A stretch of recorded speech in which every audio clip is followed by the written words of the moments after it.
বেছি মাটিটো দহ আছিলে নেকি?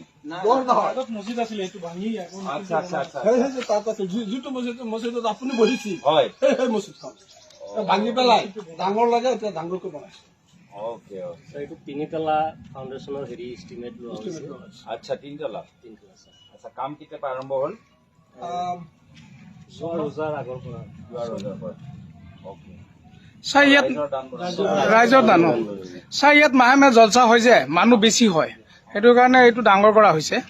14টা মছজিদৰ হায়াৰ আৰু আপোনালোকে কি মানে বহি এটা বৈঠক কৰি এটা ৰেজুলেশ্যন ল'লে কি আমি পুৰণা মানুহ বেছি হৈ গৈছে জেগা নলওঁ বাৰিন্দা দিলে সেইটো নহয়। কিন্তু মাটিটো একে খালি মানে আগৰ তিনতলা নাছিলে আগতে চিম্পুল আছিল পকাই আছিলে তাত টিংবিলাক তাত লগাই পেলাই হেৰি তাত মানে এতিয়া চলাই আছে।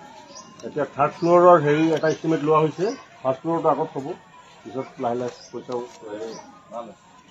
আপুনি আমাৰ ছাৰ আমি যে চব মিলি এইটো ডাঙৰ প্ৰকল্পটো চবে এটা কালেক্টিভলি চবে ইয়াত মানে কিবা এটা কৰিলে ভাল হ'ব। আপোনাৰ ফাণ্ডৰ পৰা কিবা এটা হেল্প কৰিব।